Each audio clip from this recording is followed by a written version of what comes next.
chao. 2025 kutakuwa na vifo vingi sana vya watu usiowatarajia. Ukiona usishtuke, wanatoa chao na wataambulia patupu pamoja na kutoa chao. Narudia tena, 2025 kutakuwa na vifo vingi sana vya watu wakubwa usiowatarajia, vya watu maarufu usiowatarajia, vya watoto wa watu maarufu usiowatarajia.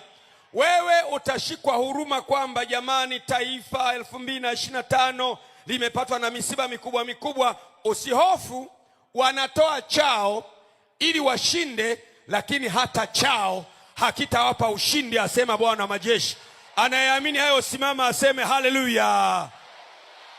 Kaa kidogo. Hayo ndiyo utaanza kuyaona kuanzia kesho, leo na siku zinazofuata.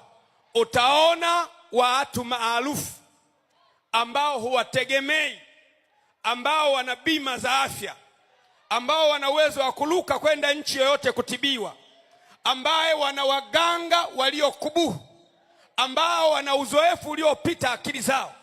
Lakini Mungu ameamua kutokea Afrika, anatambaa kuiendea dunia, na safari hii Mungu hana mjadala, na sisi ni wana wake. Kama alivyo yeye mbinguni, ndivyo tulivyo duniani. Mtu aseme haleluya.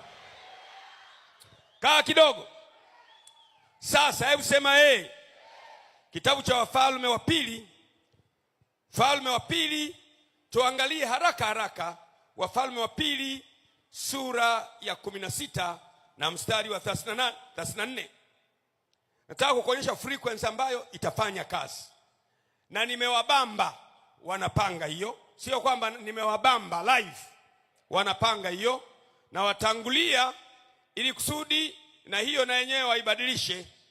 Kama wana uwezo, chomoa na hiyo uone, chomoa na hiyo uone kama utatoka hapo. Mshike mkono mwenzako, mwambie tumewakamata pabaya. Wafalme wa Pili sura ya 16 kuanzia mstari wa 34. Tasoma.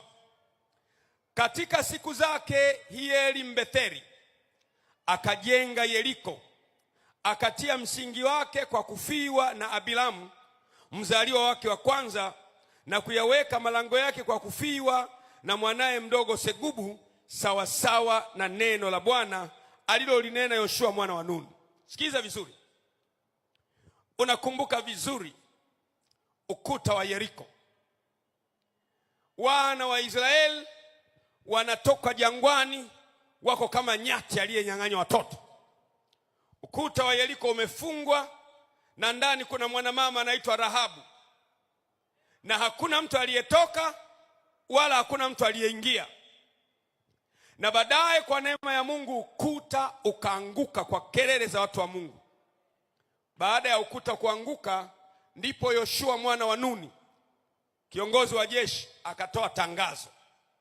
Akasema, kwa namna ukuta huu ulivyotusumbua, kwa namna Yeriko ambavyo ilihitaji mpaka wapelelezi waingie ndani walale kwa kahaba, kwa namna ambavyo Yeriko ilivyokuwa, isijengwe kabisa tena. Na mtu akitokea amejenga, akianza tu kujenga msingi, atafiwa na mzaliwa wake wa kwanza, na akijaribu atafiwa na wa mwisho. Kwa hiyo kuta zikaanguka baada ya miaka mingi.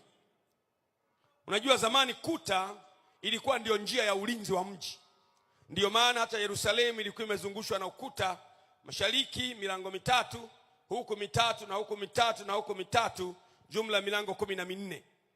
Baada ya miaka mingi, kuna mtu akaona, bwana, ukuta wa Yeriko tuujenge tena. Lakini wakasema, huwezi kujenga, utafiwa na mwanao.